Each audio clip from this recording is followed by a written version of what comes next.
Here. All right, Peter from the Kia Hyundai channel. Today we're going to finally talk about, when this table stops shaking that my camera is mounted on, I apologize for that. We're finally going to talk about this Kia Sorento hybrid vehicle and the Kia Sorento plug-in hybrid electric vehicle. Now, the reason we're talking about this is because we're based in Canada, and if you're in the States, you've already had the hybrid, but that hybrid was front-wheel drive only. They've now put into production the Sorento plug-in hybrid and the Sorento hybrid in all-wheel drive. So normally what we do is we do a live video every single day at 2 o'clock, or every single weekday at 2 o'clock, but this is a bonus live video. In the past, what I've done is I've recorded these videos and not done them live. I don't expect a big audience for this. We're literally reading off a spec sheet, and we'll explain that in just 1 second. So again, not a big live audience, but the idea is if there is someone on who's live, who has some questions, we can answer the questions while we go. So bear with me for just a second here. I gotta get the your view brought up here so I can see what I'm doing, and I'll tell you exactly what we're doing.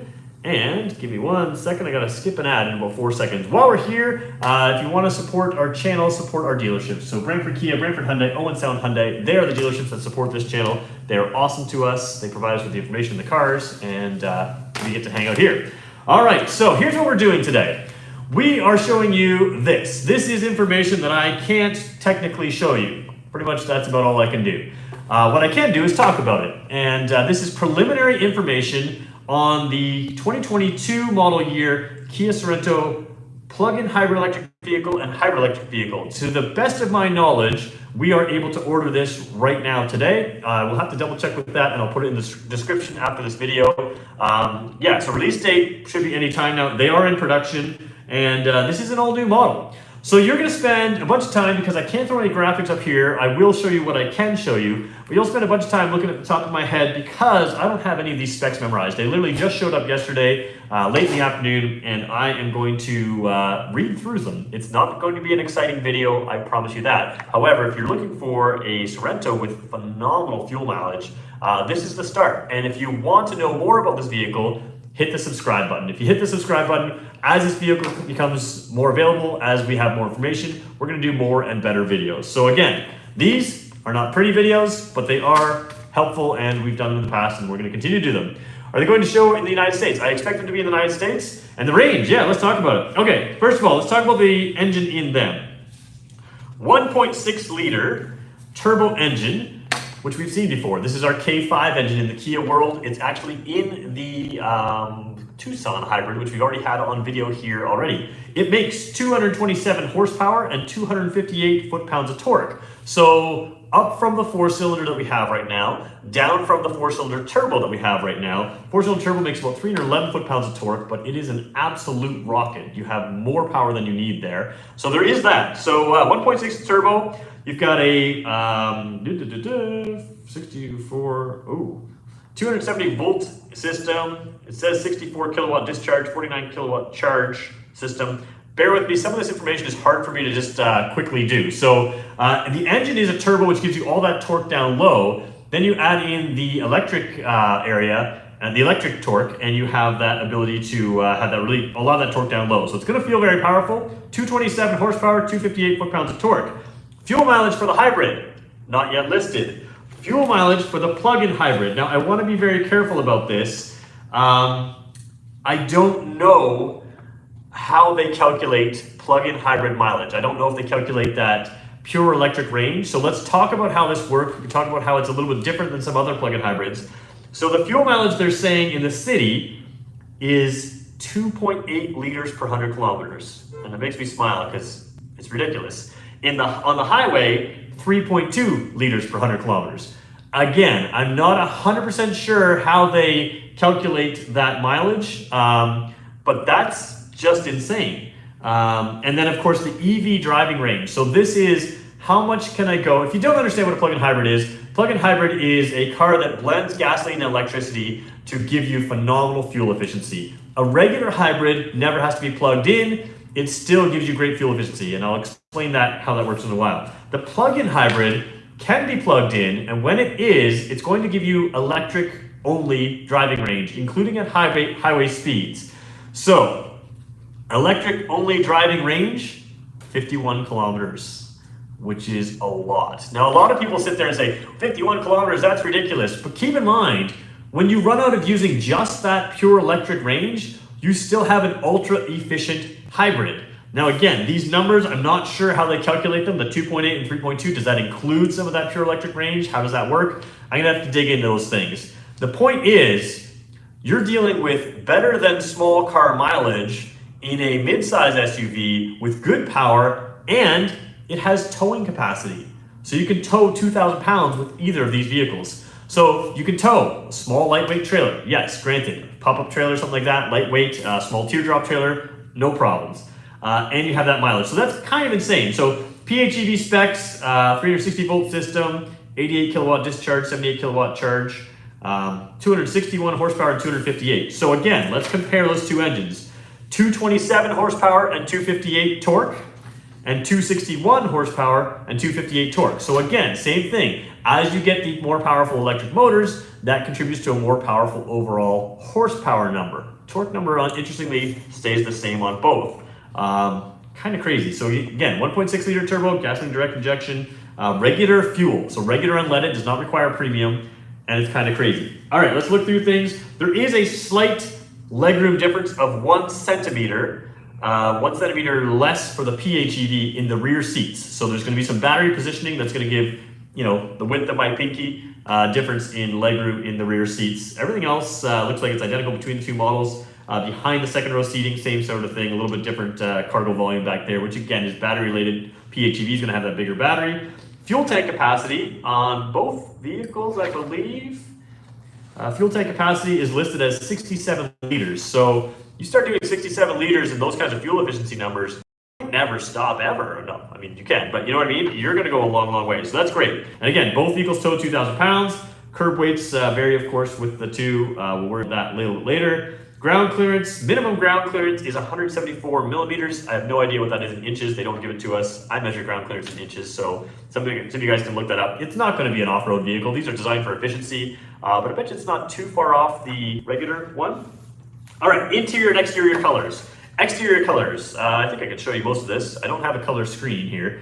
Black, white, so Aurora Black, Snow White Pearl, Platinum Graphite, Steel Gray, Mineral Blue, and Runaway Red. Those are the colors. So good selection of colors on there. 1, 2, 3, 6 colors. Now, synthetic black leather is available on the trim lines of the hybrid, black cloth on the LX hybrid, which are only available in 3 colors. So the LX is only available in the black, white, or platinum graphite. That's black cloth. Step up to the midline trims, which we're going to list the trims in a few minutes here, or in about a minute or so. Then you have an EX hybrid, EX PHEV, and EX Plus PHEV. Those all get black synthetic leather across every color. And then if you move up to the SX PHEV, navy blue leather or light gray leather. So no black leather in that car, navy blue or navy blue or gray. So kind of an interesting color choice there. All right, let's talk about the basics. It says 19-inch wheels, but I was pretty sure I saw something different in here. You have to excuse me, guys. Normally I don't double-side these sheets for my videos. Yes, so 17 and 19-inch wheels. I think I can show you those. We'll take the risk. There's your 17 and 19-inch wheels there. A little bit different style than what we're seeing currently on our Sorento, so you will be able to tell these vehicles apart from the wheels alone. Let's talk into the features here. Let's start, if I can get these in the right order. All right, LX, actually just somebody just joined in here. Just joined, serious thinking about transferring to PHEV. Okay, so let's just check really quickly questions. Some of you have asked, is this my live video for the day? No, I'm back at 2 o'clock. This is a bonus one. Pricing, I do not have pricing yet. Very good question. I don't know the price difference. I could guess, but I'm not going to yet. We'll do that maybe in a future live video that we do here. Okay, somebody says that beats the Nero PHEV. I think it does. It certainly beats the 51 kilometers, is longer than the 40-ish kilometers. And then you have also the fuel efficiency numbers. So let's talk real basics. The trim lines are hybrid only, so let's not include PHEV, is an LX, very, very well equipped. Then an EX adds some features. LX and EX is the only one for the hybrid. Then you can go EX PHEV, EX Plus PHEV, and if I can find it, I'm sure I read somewhere there's an SX. I apologize, guys. I shouldn't have double-sided these pages. We were trying to save paper. Oh boy. EX Plus, LX, SX. There we go. Sorry about that. SX PHEV as well. So let's Basically, to start with the LX, you're getting all the stuff you thought you would get in an LX.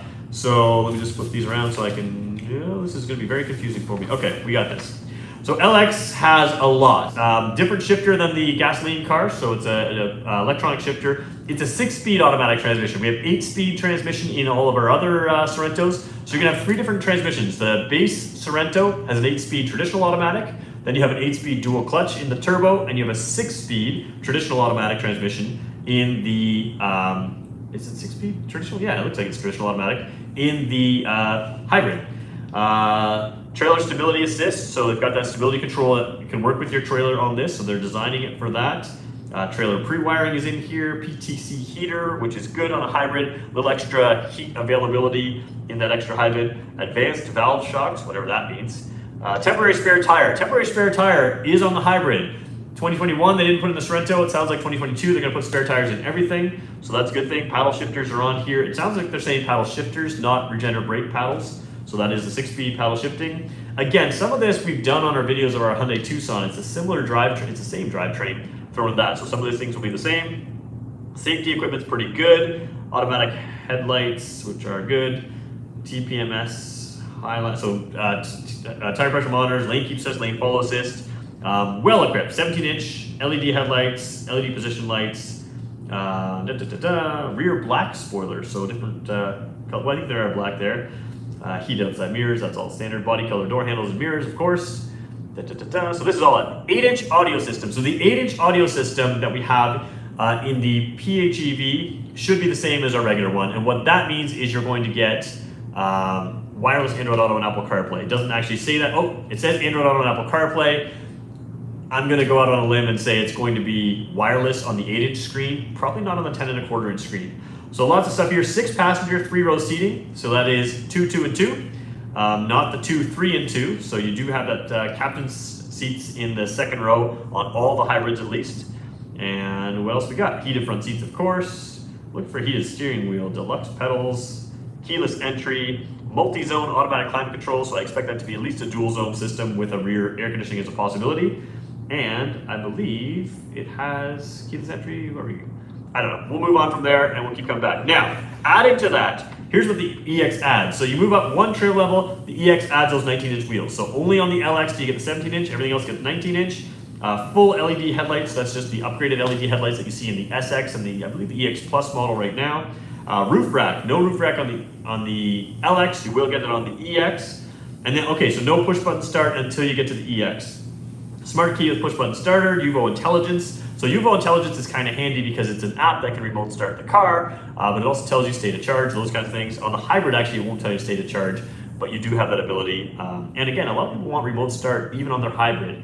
Kia at one point did put it on, thinking that hybrid people are efficiency-minded, environment-minded, remote start not so great for the environment, but they did put it on there, so they folded to pressure from customers. Smart power tailgate, which means you can stand behind the tailgate and it can rise just by sensing that key there, no waving your foot underneath the car. The artificial leather, power driver and passenger seats, two-way lumbar, and passenger seat height adjuster. And then there's also the blind spot collision avoidance assist. So of course, blind spot collision avoidance assist comes with the, blind spot collision avoidance assist and rear cross traffic alert are the same system. So that is in the EX. Moving up to the EX, and that's it, that's the hybrid. So if you go to a PHEV, you're starting at the EX level, which again has a turbo engine, LED fog lights, front parking sensor, so you get fog lights there. The EX Plus PHEV adds the rear LED lights, power folding mirrors on that car, a lot of you guys really like that, and the panoramic roof. So no panoramic roof on the hybrid, but you will get on the PHEV. Child locks, heated second row, heated second row seats, LED interior lighting, safe exit assist, we've talked about that. Some of these things, if you don't know what they are, just ask me the questions. And I see you guys asking questions here, and feel free to keep asking them. I'll get to them just in a minute here as we go through. Again, the EX Plus adds a 10.25-inch screen. As of now, those 10.25-inch center display screens do not have wireless Android Auto and Apple CarPlay. Will they add it? I don't know. I'm chasing this down with both Hyundai and Kia. Can't really get a word on if a software update will enable it. It seems odd to me that the lower trim levels have wireless Android Auto, wireless Apple CarPlay. The higher trim levels have wired Android Auto and wired Apple CarPlay. To me, the logical thing would be a software update would update it. I don't know if it's that simple, and I'm chasing that down for you guys. When I know, I'll let you know. You also get advanced smart cruise control, so still an EX Plus here, 110 volt inverter, and highway drive assist. So a really, really well-equipped car. If you look at our EX Plus current Sorento, that's probably what you're looking at, adding in that hybrid number. And again, no pricing at all here at all. And we'll move on from that. So that's the EX and EX Plus. SX. So this is, again, if you look at an SX Sorento, it's going to be very similar. Parking collision avoidance assist, so it's got some parking sensors. Bose audio, the full 12.3-inch digital cluster. So what that means is behind the steering wheel, your gauges are going to be a big 12.3-inch display screen. We have that now on our SX in Canada. We'll have that here too. Heads-up display as well. That'll be windshield-based, I'm pretty sure, not just the screen, the display screen-based. The around view monitor, so that's that 360 camera that sees everything. And on your UVO Intelligence, if you have that surround view monitor, you can take pictures with it. I did check the specs on the UVO Intelligence side of things, so all those cameras can work to take a picture of your parking spot on your app. Rain sensing wipers, so that's the automatic wipers. And then comfort side, you get pure leather seats, and again, navy blue or light gray only in the SX. Memory seats, driver cushion extension, so that's that front underneath my knees. I don't know if I show you my knees right here. Underneath that knee is that extension piece. We've shown that in the SX. So again, very, very much looks to be the SX model with that new powertrain. So they will be all-wheel drive. Fuel efficiency is going to be kind of incredible. The hybrid I don't have fuel efficiency numbers for yet, but of course that is going to be improved efficiency. Power numbers is certainly good. It's only the tow 2,000 pounds. That's going to be that sacrifice of adding some weight of batteries. One of the things, cooled seats in the SX, yes, you'll have that, probably the EX Plus and above actually. Somebody just asked a good question. Cooled seats, I believe that's EX Plus and above, although it doesn't say here. So we'll have to look up that cooled seats. They should be in the SX. I'm sure they will be. Sometimes in this preliminary information, they don't include everything. And sometimes in preliminary information, I should be very clear, this information can change. A lot of what I'm listing to you is going to change. Oh, excuse me, ventilated seats is in the SX only. So again, some of these information can change, but there we go. Okay, what is the EV range for the PHEVs? 51 kilometers. Talking about both the hybrid and PHEV. Yeah, I'm mixing them up here a little bit. So hopefully that makes sense to you guys in the comment section. If it doesn't, we're going to be better at this in the future. What else did I want to point out? I think that was kind of the basics. So I don't have efficiency numbers on the regular hybrid. I don't have pricing on any of the vehicles, and I have not seen these vehicles yet, but they will be all-wheel drive. Upper trim lines are certainly going to fall in line with upper trim lines of the Sorento. I would expect lower trim lines to fall in line, although it does look like the lower trim lines are going to have captain's chairs only throughout all these vehicles, unless I missed something, and that is entirely possible because, like I said, I just received these. Okay. In Europe, somebody just said something. In Europe, both hybrid and PHEV are already available. Yes, they would be. Average fuel consumption of PHEV on mid to long distance is around 5 to 6 liters per 100 kilometers. So here's the thing I want to point out. Jeep, the number one selling PHEV right now in North America, in the States anyways, let's call it the States, is the Jeep Wrangler PHEV. It gets atrocious mileage when you run out of EV range. That's not how our systems work. When you run out of EV range on the Kia or Hyundai product, you still get very good hybrid efficiency. That vehicle is designed differently than ours. It is designed to be an off-roader.